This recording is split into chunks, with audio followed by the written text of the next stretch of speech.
Dis à mon peuple de me chercher avec discernement, pour éprouver les esprits, pour évaluer les fruits, pour ne pas suivre un homme, mais pour suivre ma voie, car de nombreux conducteurs mènent le troupeau vers l'abîme, et si vous les suivez sans poser de questions, vous serez engloutis avec eux. Il existe des milliers, voire des millions d'églises à travers le monde. Toutes prétendent appartenir à Dieu, toutes prétendent prêcher la vérité. Mais ce que le Seigneur m'a montré est effrayant. 99% de ces églises mènent les gens en enfer. Oui, vous avez bien entendu. Et si vous fréquentez l'une d'elles, vous ignorez peut-être même le danger auquel vous vous exposez. Le Saint-Esprit m'a révélé quelque chose que je ne peux garder pour moi. Une vision profonde, claire et douloureuse. Le Seigneur y a révélé que seuls 3 types d'églises dans le monde entier lui appartiennent encore véritablement.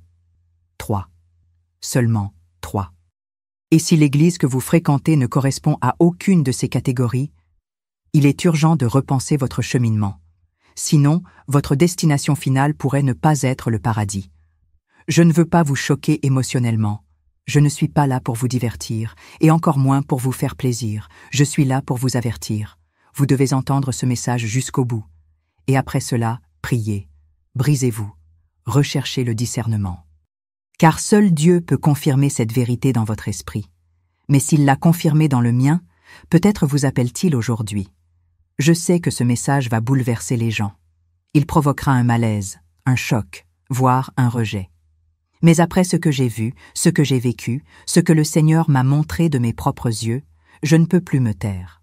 Dans le monde, des milliers d'églises se réclament de Dieu. Mais le Saint-Esprit m'a clairement dit, seules 3 d'entre elles, en substance, appartiennent encore véritablement au Seigneur. 3 expressions vivantes de l'épouse. Les autres sont corrompues, dominées par la tromperie, la vanité, le mercantilisme et les ténèbres. Et si vous écoutez ceci maintenant, peut-être que le Seigneur vous donne une nouvelle chance de discerner où vous êtes, dans le désert ou dans le jardin. Je m'appelle Mariana, j'ai 33 ans. Le même âge que le Christ lorsqu'il a été crucifié. Je suis pasteur depuis 11 ans, diplômé en théologie, mais aussi issu de la souffrance. J'ai grandi dans l'Église. Depuis toute petite, j'accompagnais ma grand-mère aux offices, aux veillées et aux groupes de prière. À 21 ans, j'ai été oint comme évangéliste. À 24 ans, je suis devenu pasteur. J'ai prêché dans plusieurs villes, participé à des conférences et à des congrès. Ma voix était entendue, mes vidéos circulaient en ligne. Mais au fond, quelque chose n'allait pas. Vraiment pas. Et je le sentais chaque fois que je m'approchais de l'autel. Ce qui était censé être du feu pur se transformait en fumée humaine. De l'extérieur, tout semblait en place. Des événements bondés, des gens en pleurs aux offices, des cercles de prière, des sermons émouvants.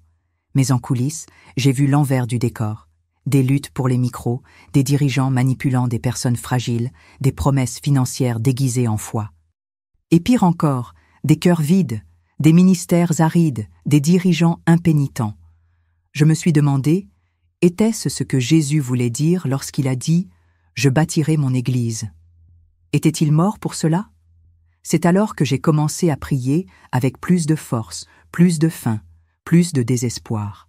Non pas pour des réponses humaines, mais pour une révélation spirituelle. Et c'est ce que j'ai reçu. Il était tôt le matin. J'étais seul, enfermé dans le jeûne et la prière. Pas de téléphone portable, pas d'internet, pas de musique. Juste moi et Dieu. Je me suis agenouillé par terre et j'ai dit « Père, si ce que je vois est une erreur, corrige-moi.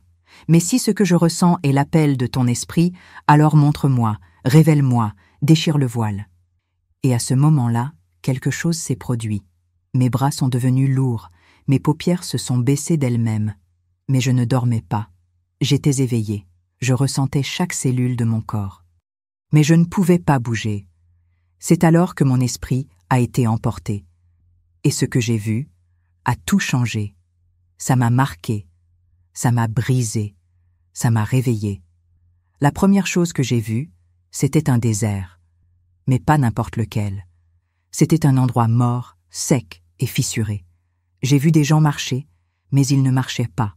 Ils titubaient, ils tombaient, ils pleuraient. Leurs vêtements étaient sales, leurs yeux vides. Certains rampaient, d'autres criaient. J'ai vu des enfants dans les bras de leur mère épuisés, des jeunes gens, une Bible à la main, mais le regard éteint, des pasteurs, des évangélistes, des employés d'église, tous là.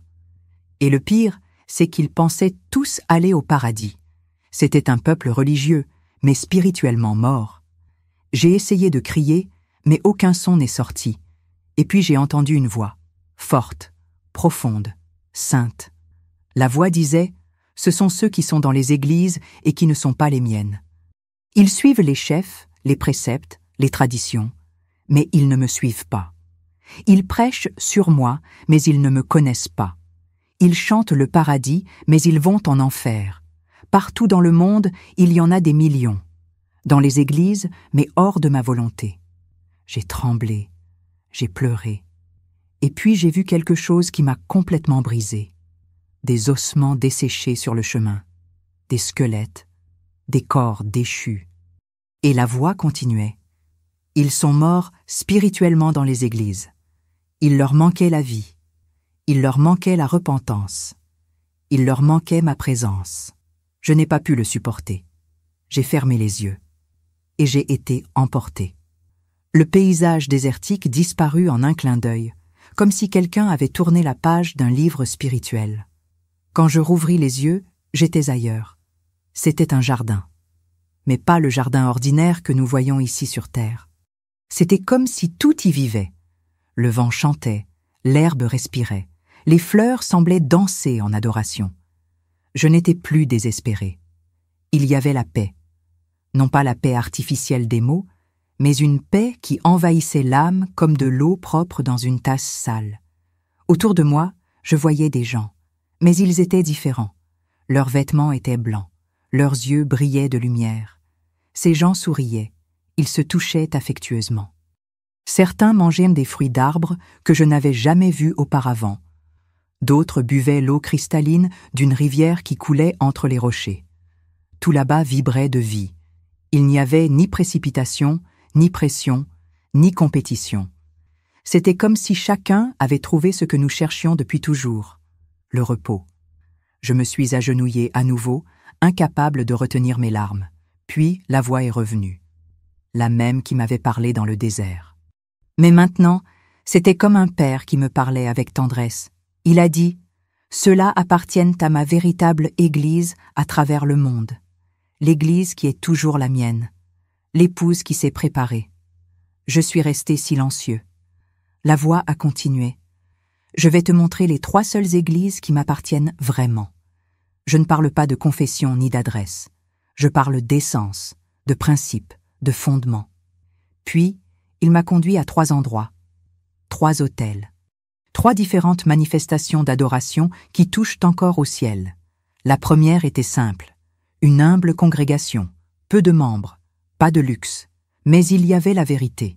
Le pasteur lisait la Bible avec émerveillement.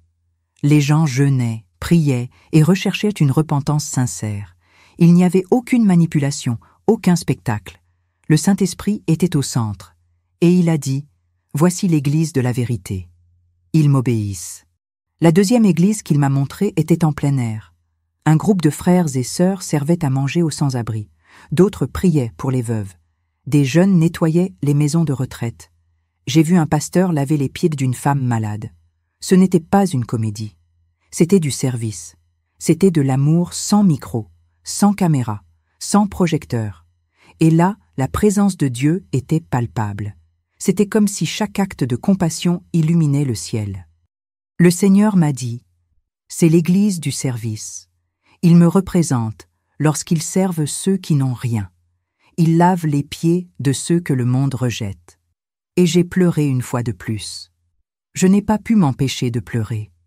La 3e église m'a marqué d'une manière différente. C'était une maison de prière. Pas de banc, pas de scène. Juste un cercle de personnes agenouillées, criant. Le sol était mouillé de larmes. Les voix étaient incessantes. C'étaient des gémissements, des intercessions, des supplications, une profonde adoration. J'ai vu du feu sortir de leurs bouches, et ce feu montait vers le ciel comme de l'encens. Le Seigneur m'a de nouveau parlé. C'est l'église de l'intercession. Ils soutiennent le monde par leurs prières. Ils pleurent pour les nations. Ils implorent la miséricorde. Et j'ai réalisé qu'il n'y avait là aucune célébrité. Il y avait du déni. Il y avait du combat spirituel. Il y avait du zèle. Ces 3 églises, elles n'avaient aucun marketing. Elles n'étaient pas célèbres. Elles n'étaient pas à la télévision. Mais elles avaient quelque chose que beaucoup ont perdu, la présence. La présence de Dieu était réelle, vivante, active. Ce n'était pas une sensation émotionnelle. C'était une sainteté manifeste. C'était le fruit de l'esprit. J'ai compris à cet instant ce que le Père voulait me montrer. Ce n'est pas une question de taille d'église, de renommée du prédicateur ou d'esthétique du culte qui compte. C'est une question d'essence, d'obéissance, d'amour, de vérité. Et c'est à ce moment-là que le Seigneur a dit « Ce sont les 3 seules églises qui m'appartiennent encore dans le monde entier. Les autres ont été perdues. » Soudain, tout devint silencieux. Le bruit du désert disparut comme s'il n'avait jamais existé. Quand j'ouvris les yeux, ou plutôt quand mon esprit s'éveilla, j'étais ailleurs. Un lieu que je ne peux décrire avec des mots terrestres. Un jardin. Mais pas comme le nôtre. C'était comme si le sol avait une mémoire, comme si chaque feuille savait qu'elle était en présence du Créateur. La brise était légère, mais chargée de sens. Le soleil ne brûlait pas. Il réchauffait tendrement. Les arbres dansaient, mais pas au gré du vent, comme s'ils priaient. Je restais debout, mais mes jambes tremblaient. Je traversais lentement cet espace sacré. Je savais que quelque chose de profond allait se produire, mais je ne savais pas quoi. J'y voyais des gens. Ils étaient vêtus de blanc et leurs visages rayonnaient. Mais ce n'était ni du maquillage, ni de l'émotion. C'était de la lumière. J'en ai vu certains manger des fruits de différents arbres, d'autres boire l'eau claire d'une rivière qui coulait au centre du jardin. Aucun d'eux ne portait de poids sur ses épaules. Aucun ne semblait inquiet. Il y avait la paix. Une paix si intense qu'elle commençait à me confronter. Car je venais d'un monde où même les croyants étaient en détresse. Et là, tout était parfait. Au loin, il y avait une colline. Pas très haute, mais suffisamment haute pour révéler 3 chemins. J'ignorais encore ce qu'ils représentaient, mais je sentais en moi que tout cela faisait partie d'une réponse divine. Alors, je me suis agenouillée et j'ai commencé à pleurer. Sans mots, sans question, juste des larmes. C'est alors que la même voix qui m'avait parlé dans le désert s'est à nouveau fait entendre. Elle ne venait ni d'en haut, ni de l'extérieur. Elle venait de l'intérieur. Et elle a dit avec amour, mais avec autorité, « Je vais te montrer ce qui reste de ma véritable épouse sur terre. Peu comprendront, mais que celui qui a des oreilles entende. » À cet instant, le jardin sembla s'arrêter. Le vent cessa, les arbres se courbèrent. La rivière, immobile comme du verre, se figea. C'était comme si toute la création attendait ce qui allait se révéler. Mais rien n'était encore visible. La voix continua. Au milieu du chaos, au milieu de la confusion, il y a encore des églises qui m'appartiennent, peu nombreuses, mais réelles. Elles n'ont ni renommée, ni marketing, ni foule, mais elles sont à moi, et je les préserve comme j'ai préservé Élie au temps de la sécheresse. Je tremblais. Car au fond de moi, je savais qu'il parlait avec douleur, d'un cœur brisé, comme quelqu'un qui voit la mariée se prostituer, mais trouve malgré tout un reste fidèle. Je pensais qu'il me montrerait tout à cet instant. Mais non, il ne m'avait encore rien révélé. Il m'a simplement demandé de m'asseoir sous un arbre qui poussait au milieu du jardin. J'ai obéi. Je me suis assis par terre et j'ai eu l'impression que le ciel était au-dessus de moi, mais aussi en moi. La voix a dit, « Avant de te montrer la vérité, je vais te montrer pourquoi tant de personnes ont été perdues, pourquoi tant de personnes sont tombées, pourquoi tant de personnes sont mortes spirituellement alors qu'elles allaient à l'église. Et seulement après cela, je te montrerai ce qui m'appartient encore. » Et à cet instant, j'ai compris. Ce qui allait être révélé n'était pas seulement une vision, c'était un jugement. J'ai pris une grande inspiration. Et pour la première fois, je me suis senti petit, tout petit, devant quelque chose de plus grand que des ministères, des temples, des traditions et des plaques. J'étais devant la vérité. Non pas la vérité que l'on lit, mais la vérité qui transforme.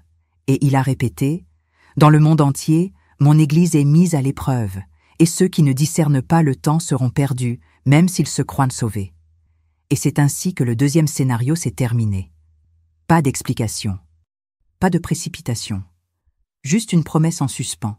Quelque chose de sacré sera encore révélé. Mais seulement à ceux qui ont vraiment faim. Alors que j'étais assis dans ce jardin sacré, quelque chose a commencé à brûler en moi. C'était comme si, même dans ce lieu de paix, une douleur montait derrière mes côtes. Une douleur que je connaissais. La douleur de voir l'Évangile utilisé comme un produit. La douleur de voir des dirigeants se faire passer pour des saints alors que les gens meurent de faim spirituelle. La voix ne m'a rien dit à ce moment-là. C'était comme si l'Esprit lui-même me permettait de me souvenir, de tout revoir, de tout ressentir à nouveau, mais cette fois, les yeux ouverts. Et ce que j'ai vu était terrifiant. L'Église du monde entier était pleine, mais vide de Dieu.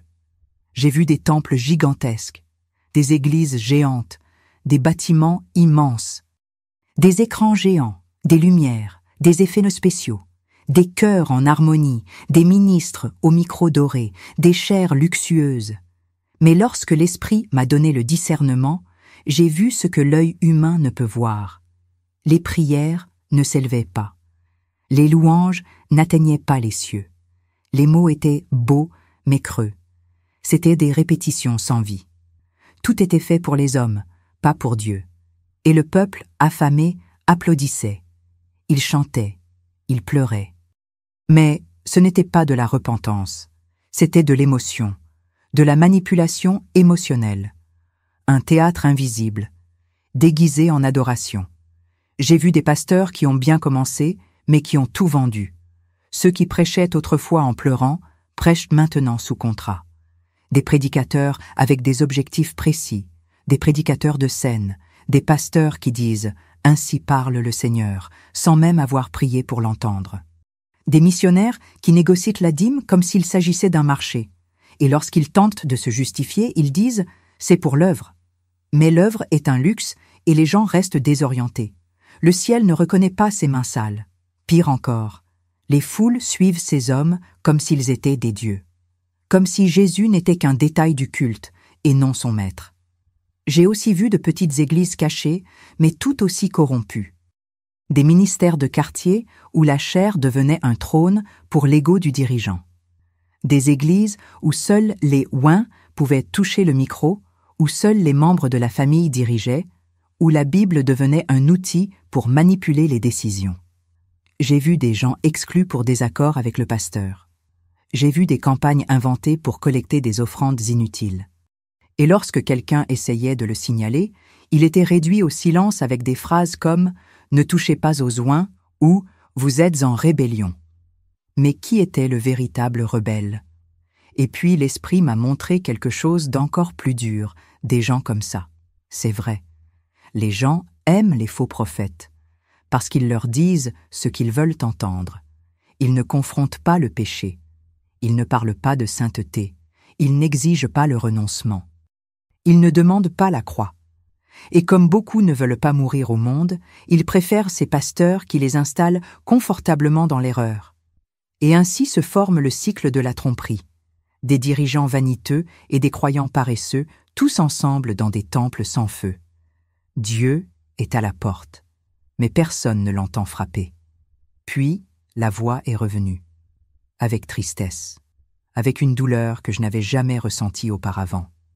Elle disait « Ma fille, mon nom est encore prononcé du haut de milliers de chairs, mais mon esprit a été retiré de beaucoup d'entre elles, et presque personne ne l'a remarqué.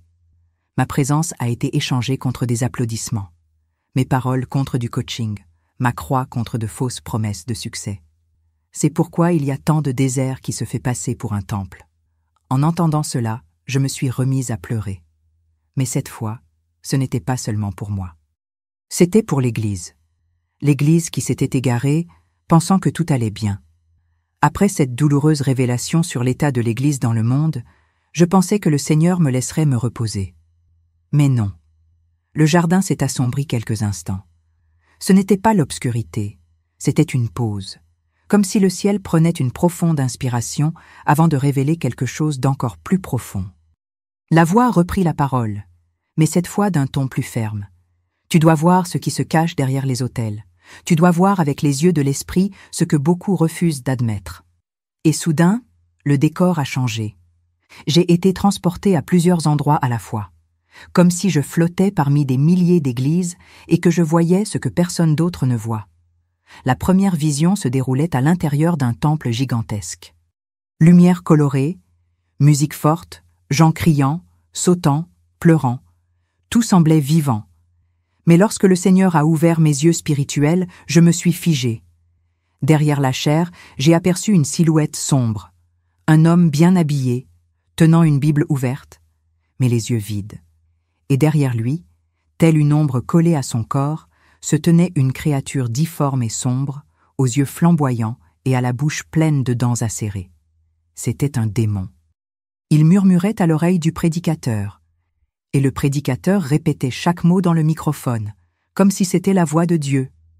La scène s'est déplacée vers une petite église, un service plus simple.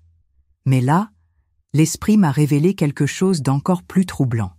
Le pasteur priait les yeux fermés, mais ses pensées étaient tournées vers les chiffres, les objectifs financiers et l'envie du ministère voisin.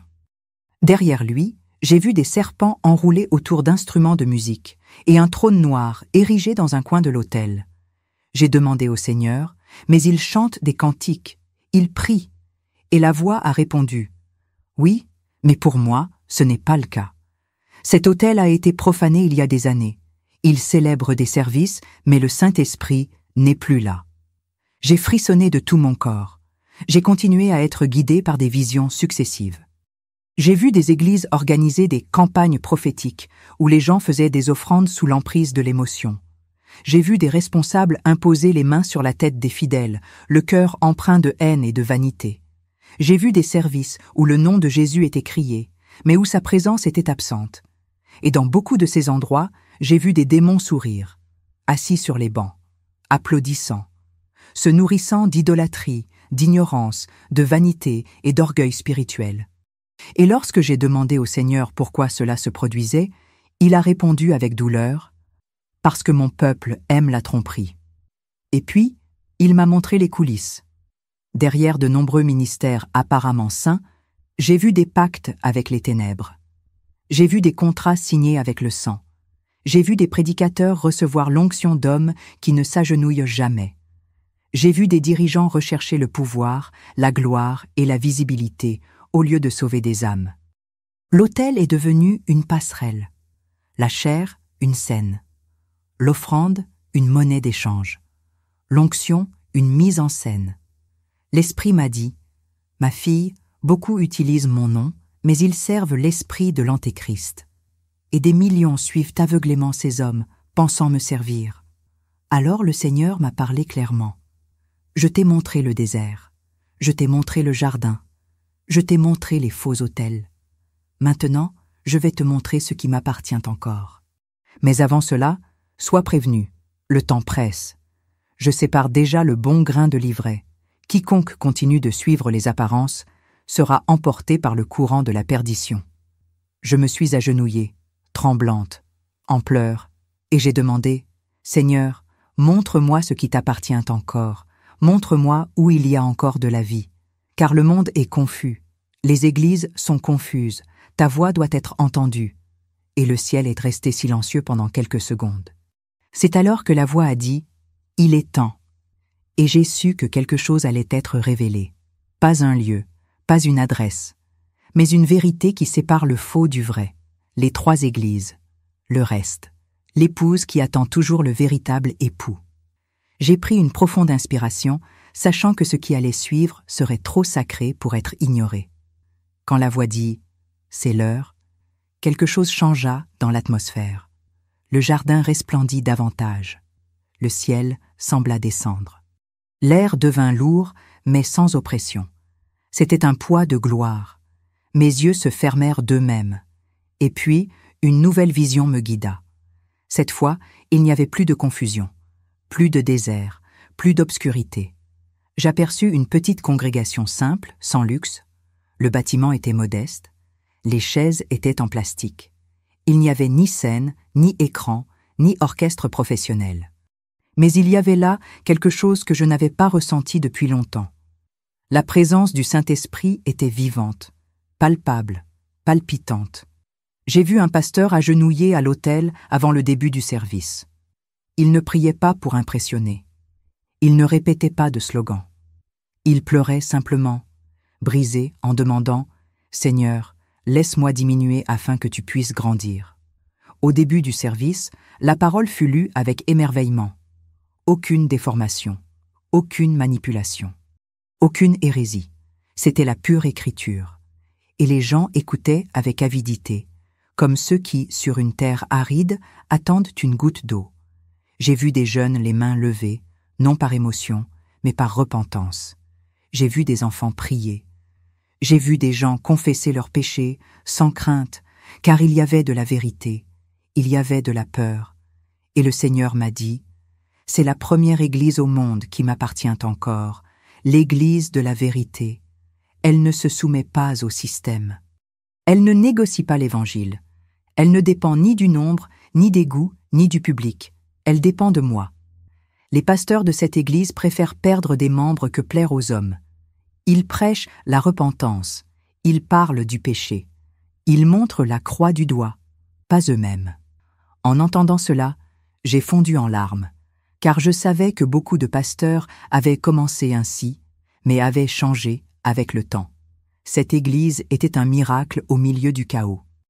J'ai continué à observer. J'ai vu que dans cette congrégation, les membres jeûnaient ensemble. Ils organisaient des veillées spontanées. Il n'y avait pas de manœuvre pour se placer. J'ai vu une femme prier dans un coin, implorant des âmes. J'ai vu un jeune homme prêcher à l'arrêt de bus, une Bible déchirée à la main. J'ai vu un véritable discipulat, des relations sincères, une transformation de vie.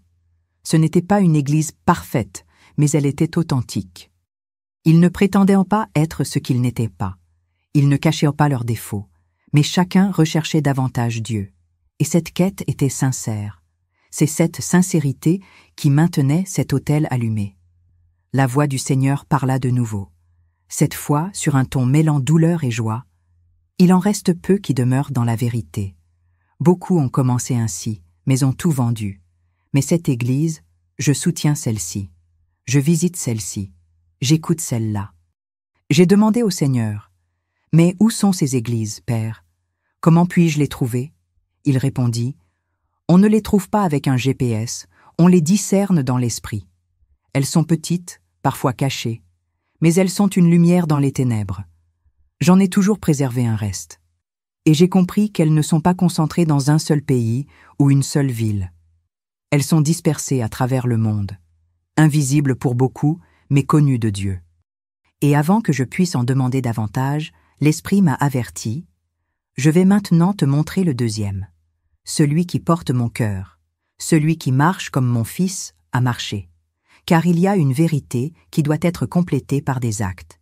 Et cette Église ne se contente pas de prêcher, elle sert. » Puis, la vision s'est estompée, et le bruit de l'eau courante a commencé à emplir l'espace spirituel où je me trouvais. Lorsque la première vision s'estompa, je sentis le sol spirituel sur lequel je me tenais se transformer. Ce n'était plus le jardin planté d'arbres fruitiers. J'étais maintenant dans un lieu plus urbain, plus concret, plus humain, mais toujours saint. Il y avait du monde dans les rues. Des enfants jouaient pieds nus, des femmes portèrent des sacs, des hommes fatigués rentrèrent du travail. La scène était ordinaire, mais une douce lumière flottait, invisible à l'œil nu, mais réelle en esprit. J'ai vu une femme marcher avec un panier de provisions. Elle frappait aux portes, non pas pour demander, mais pour donner. C'était une pasteur, et son autel était le trottoir. J'ai continué à regarder. J'ai vu des jeunes en t-shirt simple prier pour les malades devant les hôpitaux. J'ai vu des hommes aider à la construction d'une maison pour veuves. J'ai vu des femmes prier avec des prisonniers. J'ai vu des paniers de nourriture livrés sans photo, selfie ou diffusion en direct. C'était du service. C'était de la vraie compassion. C'était de l'amour en action. Et la voix du Seigneur m'a dit, C'est la deuxième église qui m'appartient encore, l'église du service. Ils ont compris que l'adoration ne se résume pas à chanter, mais à agir. Ils m'adorent en nourrissant, en prenant dans leurs bras, en écoutant, en guérissant par leurs gestes. J'étais sans voix. J'ai vu une scène qui m'a mis à genoux. Un responsable âgé s'agenouillait pour laver les pieds d'un mendiant. Autour de lui, les gens essayant de filmer, mais il a dit « Inutile de filmer, Jésus l'a déjà vu ». Et il a continué, en silence, en larmes. J'ai senti le poids de la gloire planer sur cet instant. La voix a de nouveau parlé. Cette Église ne recherche pas le prestige, elle recherche le cœur de mon fils, car c'est ce qu'il a fait. Il a lavé les pieds, multiplié les pains, touché les impurs, pleuré avec ceux qui pleurent. Et cette Église porte cet ADN. J'ai pleuré. Parce que j'ai réalisé que le véritable service est presque éteint dans le monde évangélique d'aujourd'hui. Cette vision m'a emmené dans une maison très simple. Là, un groupe de frères et sœurs cuisinaient ensemble. Un culte avait lieu, mais sans liturgie stricte. Juste la prière, la lecture de la parole et le partage. Une jeune femme a enlevé sa chaussure pour la donner à une autre. Un frère a donné son vieux téléphone portable à un membre de l'Église qui avait besoin d'étudier. J'ai vu un pasteur enseigner à des adolescents à prier et à étudier la Bible en même temps. J'ai vu des mères veuves accueillies. C'est ce que Acte 2 a montré, sous mes yeux. L'Église primitive était vivante, cachée, loin des projecteurs, mais vivante. La voix du Seigneur m'a dit « Ma fille, cette Église ne fait pas de bruit sur les réseaux sociaux, mais elle fait du bruit au ciel. Quand ils servent les humbles, ils me servent. Quand ils aident ceux qui n'ont rien, ils touchent mon trône. C'est pourquoi cette Église m'appartient. » J'ai tremblé, car je réalisais que beaucoup aujourd'hui se cachent derrière des ministères, mais ne servent personne. Ils veulent prêcher, mais ne veulent pas se laver. Ils veulent être reconnus, mais ne veulent pas abandonner. Et Dieu n'est pas là. Dieu est là où se trouve le véritable amour. Pratique, silencieux, sacrificiel. Avant la fin de la vision, j'ai revu la femme de la première scène, la pasteur. Elle était assise sur le trottoir, un enfant endormi sur ses genoux. Elle souriait, épuisée, mais pleine de paix. Et le Seigneur a parlé. « Voici mon épouse qui marche pieds nus, celle qui n'a pas de chair, mais qui a du pouvoir, celle qui n'a pas de statut, mais qui a de l'essence. Voici l'Église du service. Et il existe encore un tel peuple sur terre. » Et c'est à ce moment-là que les cieux se sont ouverts à nouveau, et la voix a dit « Maintenant, préparez-vous. Je vais vous montrer la troisième, celle qui porte le monde dans la prière. » Après la fin de la deuxième vision, une brise différente m'enveloppa, plus dense, plus calme, comme si le ciel lui-même avait retenu son souffle. Mes yeux se refermèrent, et lorsqu'ils s'ouvrirent en esprit, je me trouvai devant une maison sans enseigne, sans nom, sans numéro. C'était une vieille bâtisse, aux murs simples, sans aucun luxe. J'entrai, et un poids invisible m'envahit. Mais ce n'était pas de l'oppression, c'était de la gloire. Il y avait là quelque chose d'inexplicable. L'air vibrait de gémissements, de murmures, de prières profondes. Et là, je compris. J'étais devant l'église de l'intercession. Il n'y avait pas de chair, pas de banc, juste des nattes par terre, des bibles ouvertes, des pots d'huile d'olive et de nombreux genoux pliés. Hommes et femmes priaient sans relâche. Certains pleuraient en silence. D'autres parlaient en langue. Certains étaient nés et prosternés. D'autres tremblaient. Personne n'était là pour le prestige. Personne ne voulait être vu. Il n'y avait ni caméra, ni musique d'ambiance. C'était juste le cri brut, déchiré, vivant. Et le Seigneur m'a dit, « C'est la troisième Église qui m'appartient encore. Ce sont elles qui maintiennent le monde uni par leurs larmes. Celles qui se réveillent au petit matin, non pas d'insomnie, mais d'un appel spirituel. » La vision s'intensifia. J'ai commencé à voir des choses que je n'avais jamais vues auparavant. Lorsqu'une sœur implorait une nation, j'ai vu cette nation visitée par des anges. Lorsqu'un frère pleurait sa famille, j'ai vu des chaînes se briser. Lorsqu'un jeune homme disait « Seigneur, sauve ma génération », j'ai vu des rangs de démons reculer. La prière n'était pas seulement un bruit, c'était une guerre. Et Dieu était présent, dans chaque mot. dans chaque larme. Sa présence n'était pas ressentie, elle était évidente. L'atmosphère même était imprégnée de gloire. C'était comme entrer sur un champ de bataille, mais empli de paix. La voix du Seigneur résonna à nouveau. Pendant que le monde dort, il reste debout. Pendant que les églises se disputent le pouvoir, elles intercèdent pour la miséricorde. Pendant que beaucoup recherchent la gloire, ils se cachent en moi. Ils n'ont pas de nom dans le monde, mais leurs noms sont inscrits avec honneur au ciel. Je tombais à genoux, non par choix, mais parce que le lieu était sacré. J'ai vu un homme prier pendant des heures, sans se lever. J'ai vu des enfants apprendre à jeûner. J'ai vu des adolescents, les yeux fermés, réclamer leurs écoles. C'était une génération que personne ne voit, mais que tout le ciel connaît. Puis le Seigneur a dit quelque chose qui m'a marqué à jamais. Sans eux, le jugement serait déjà tombé sur la terre. Sans les intercesseurs, de nombreux ministères auraient déjà été détruits.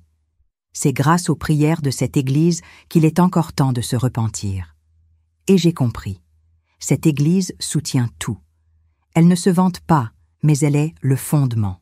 Elle ne fait pas de profit, mais elle est la plus riche.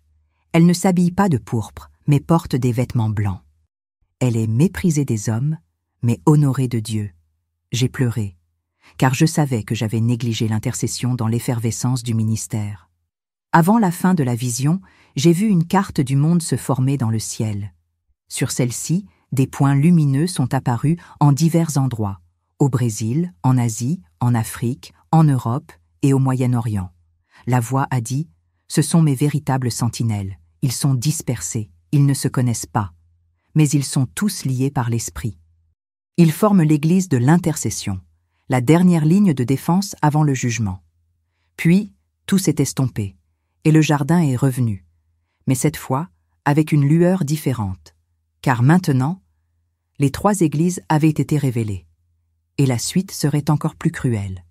La vision précédente m'avait laissé en larmes. Les 3 véritables églises existaient encore, mais elles étaient peu nombreuses. Elles étaient petites.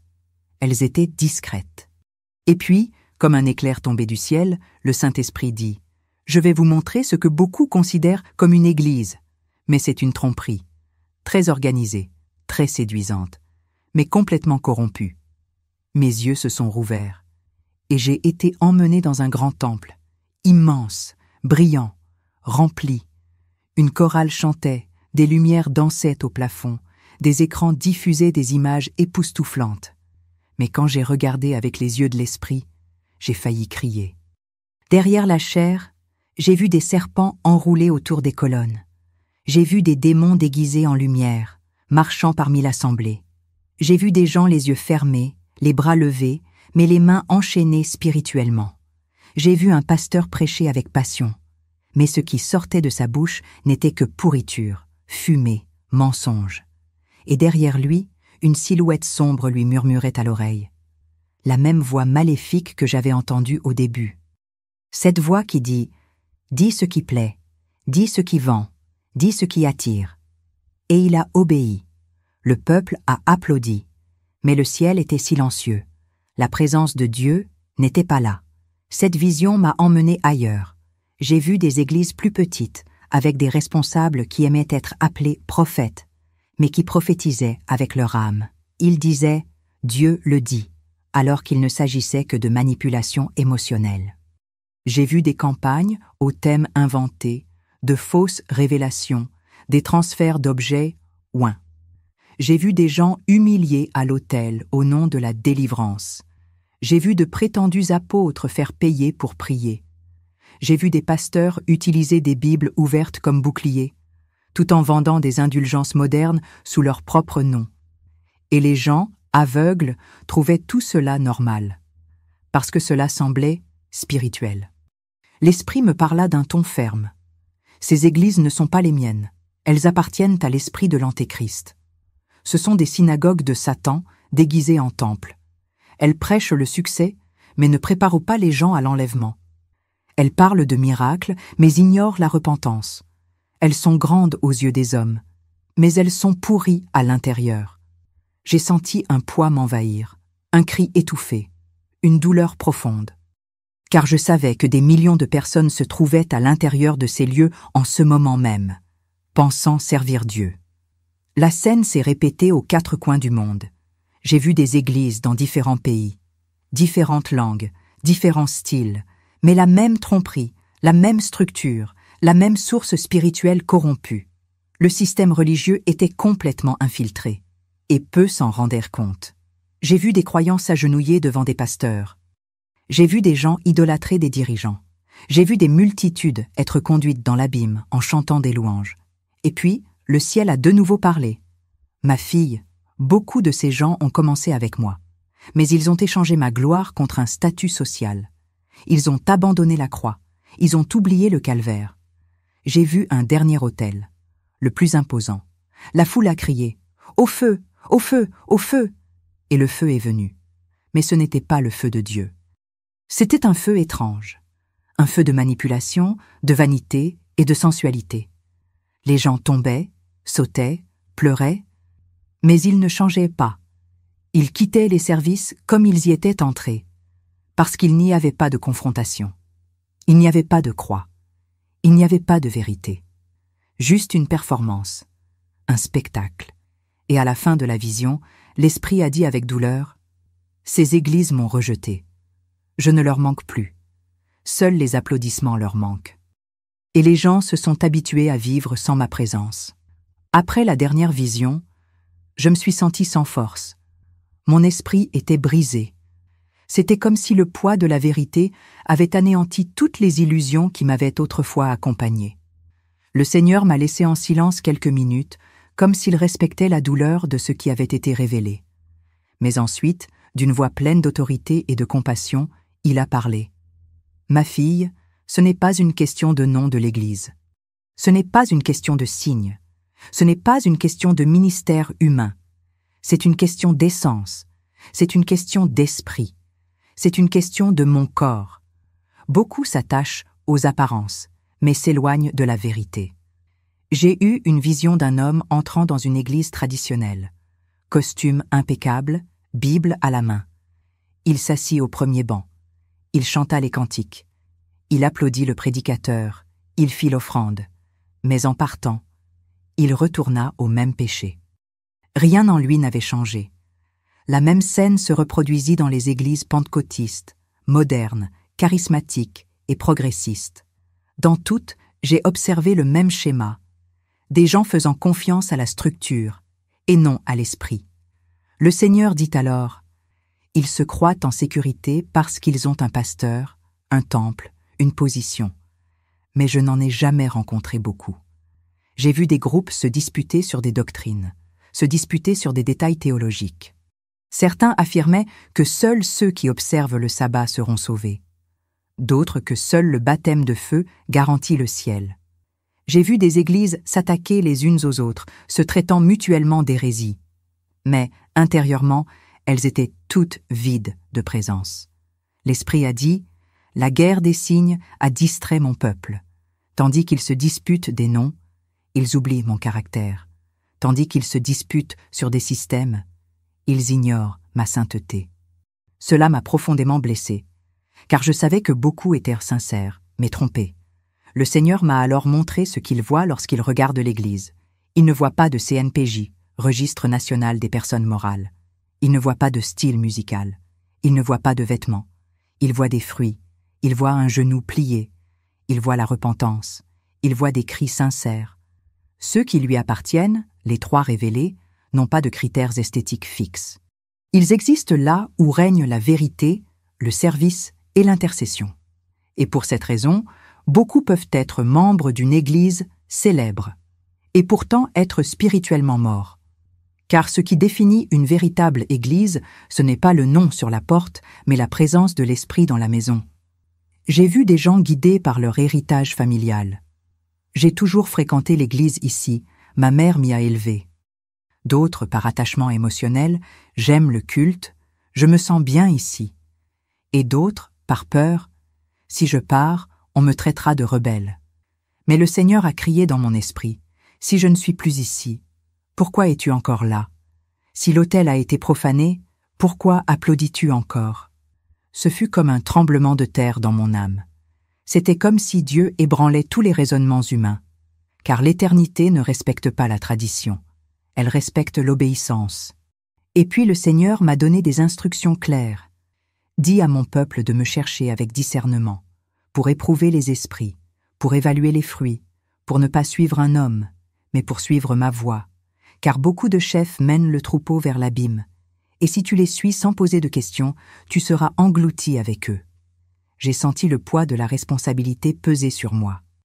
Car ce message n'a pas pour but d'attaquer les dénominations, mais de réveiller ceux qui y sommeillent. Le temps presse, et ceux qui ne discernent pas tomberont dans la tromperie, les yeux ouverts. Après tant de visions, je pensais que tout avait été dit. Mais soudain, comme si le ciel lui-même avait éclaté en lamentation, j'ai entendu un cri. Ce n'était pas un son humain, c'était un cri spirituel. C'était le son du cœur de Dieu brisé par la froideur de l'Église. La voix disait « Où est l'amour que tu avais lors de ma première rencontre? Où est la ferveur de la première prière? Où sont les larmes de la première veillée? La fin de la première lecture de la Bible? La peur du premier office ?» Et à cet instant, j'ai compris, le plus grand problème de l'Église moderne, ce ne sont pas seulement les mensonges, c'est l'oubli. J'ai vu des pasteurs qui autrefois prêchaient à genoux, maintenant prêchant avec répétition. J'ai vu des ministres qui jeûnaient 3 jours par semaine, maintenant comptant leurs fidèles. J'ai vu des missionnaires qui pleuraient aux petites heures du matin, maintenant vendant du mentorat spirituel pour des sommes astronomiques. J'ai vu des jeunes qui autrefois priaient en silence, maintenant en compétition pour les vues sur des vidéos évangéliques. Et la voix disait avec douleur « Vous m'avez échangé. Vous m'avez mis à l'écart. J'ai frappé, j'ai attendu, j'ai appelé, mais vous étiez trop occupés par les projecteurs, par les invitations, par la structure, par votre vanité. » La vision m'a conduit à Apocalypse 2, la lettre à l'église d'Éphèse. Le Seigneur a dit « Je connais tes œuvres, je connais tes efforts, je connais ta persévérance, mais je te reproche d'avoir abandonné ton premier amour. » Puis l'Esprit m'a révélé quelque chose d'encore plus effrayant. Ce ne sont pas seulement les personnes froides qui sont en danger, ce sont celles qui sont occupées et désorientées. Des personnes débordantes d'activités dans l'Église, mais dénuées de présence. Des personnes qui servent dans le culte, dans les médias, en chair, mais qui ne prient plus, ne jeûnent plus, ne regrettent plus Jésus. Seul le mouvement, seul le spectacle, seule la scène. Le cri du ciel résonna avec force. « Reviens ! Reviens pendant qu'il est encore temps. Reviens au lieu secret. Reviens à l'autel. Reviens à la repentance. Reviens à la Bible. Reviens à genoux. Reviens à moi. » C'était comme le cri d'un époux trahi, mais toujours aimant, toujours en attente, toujours désireux d'être restauré. Et dans mon esprit, je savais. C'est le dernier appel pour beaucoup. Après cela, le jugement viendra, car le temps de grâce touche à sa fin. Et celui qui ne revient pas maintenant risque de ne jamais revenir. J'ai vu des églises qui s'étaient refroidies, commencer à s'embraser à nouveau. J'ai vu des responsables pécher, fondre en larmes et se confesser. J'ai vu des jeunes brûler leurs playlists mondaines. J'ai vu des croyants quitter la scène pour retourner au sanctuaire de prière. C'était comme un réveil final, mais pas de bruit, de brisement. Et la voix a dit « Voici mon désir, que mon épouse soit purifiée, qu'elle m'attende à nouveau, qu'elle implore à nouveau ma venue, qu'elle m'aime à nouveau, plus qu'elle n'aime le ministère. » Et à cet instant, j'ai pleuré comme jamais auparavant. Le Seigneur m'a montré un dernier verset, Jérémie 2:2. « Je me souviens de ton amour quand tu étais jeune homme, de ton amour quand tu étais fiancé, quand tu me suivais dans le désert, dans une terre inculte. Et j'ai compris. Il lui manque, il aime toujours, mais il n'attendra pas éternellement. L'heure tourne, la porte se ferme, et le moment de revenir, c'est maintenant. Que celui qui a des oreilles entende. L'époux appelle, l'autel est prêt. Mais l'épouse veut-elle encore le rencontrer? Après que la voix se fut tue, le silence emplit la pièce. C'était un silence différent. Il n'était pas vide. C'était le silence de quelqu'un qui a déjà tout dit et qui attend maintenant une réponse. J'avais l'impression que le regard de Dieu était posé sur moi, et pas seulement sur moi, sur chaque personne qui écoutait ce témoignage. Et puis, la question s'abattit comme un coup de tonnerre dans mon âme. Es-tu dans le jardin ou dans le désert? Et à cet instant, j'ai compris que tout ce qui m'avait été montré jusque-là n'était pas destiné à choquer, mais à ébranler. Il était destiné à réveiller. Il était destiné à confronter avec amour. Le jardin représentait ceux qui marchent avec l'esprit, même en silence, même dans l'anonymat. Ceux qui recherchent la sainteté, la vérité, le service et l'intercession, même lorsque personne n'applaudit. Le désert, quant à lui, était le lieu de ceux qui étaient à l'intérieur de la structure, mais hors de la présence. Ceux qui assistent régulièrement aux offices, mais n'ont aucune communion avec le ciel. Ceux qui chantent le royaume, mais vivent pour leur propre ego. Ceux qui se sont habitués à vivre sans feu, sans larmes, sans peur. Le désert était le portrait d'une église qui a appris à fonctionner, sans Dieu. J'ai vu des visages, j'ai vu des gens que je connais. J'ai vu des dirigeants, des membres, des jeunes, des ouvriers, des ministres. Certains étaient agenouillés dans le jardin, mais beaucoup, vraiment nombreux, marchaient dans le désert sans s'en rendre compte. Bibles à la main, t-shirts de ministère sur le corps, position sur leur badge, mais le cœur froid. Et le Seigneur a dit « Beaucoup pensent encore être sur le bon chemin, mais ils s'égarent depuis des années. Car ce n'est pas l'endroit qui sauve, c'est la position du cœur devant moi. » Et puis, quelque chose d'encore plus puissant m'a été révélé. Il y a des déserts qui ressemblent à des jardins, et des jardins cachés dans des endroits que personne n'apprécie. J'ai vu des gens simples, sans position sociale, sans titre, mais remplis de feu. J'ai vu des frères et sœurs persécutés dans des pays fermés, priant en silence, gardant leur foi vivante. J'ai vu des mères à genoux pour le salut de leurs enfants. J'ai vu des adolescents brûler des livres de sorcellerie après un service secret. Et le Seigneur a dit « Ceux-ci sont dans le jardin.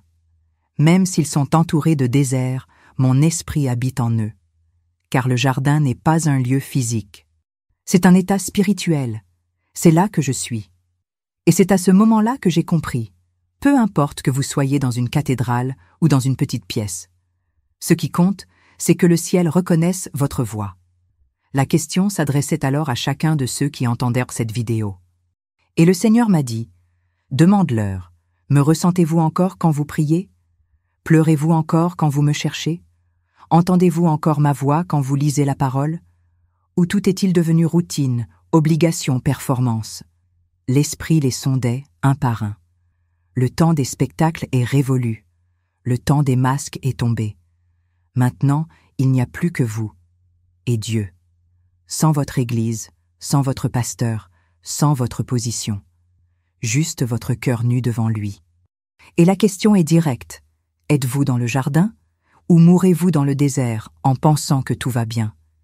Il n'y a plus de place pour la religiosité. Il n'y a plus de temps pour les apparences. Dieu purifie l'autel.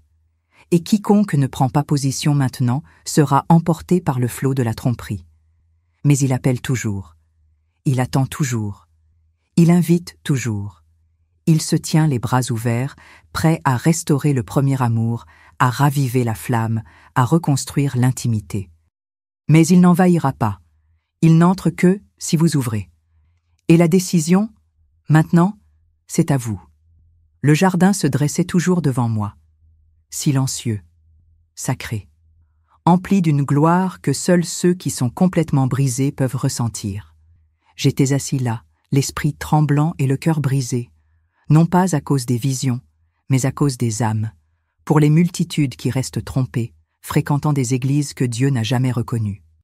Le Seigneur m'a dit que ce message devait être délivré, que c'était urgent, que le temps des faux-semblants était révolu, que l'heure était venue de la séparation, de la décision, du retour.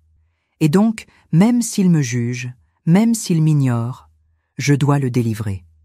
L'Esprit du Seigneur appelle son peuple à revenir au jardin, non pas le jardin des émotions, ni celui du réconfort, mais le jardin de la présence, de la vérité, de l'obéissance, là où il est tout, là où la parole est vivante, là où l'autel est pur, là où la prière brûle comme l'encens.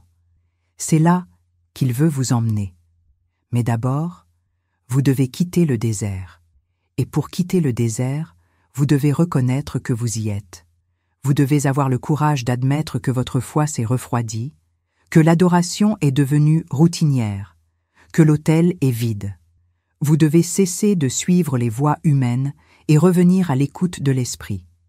Vous n'avez pas été appelé à la foule.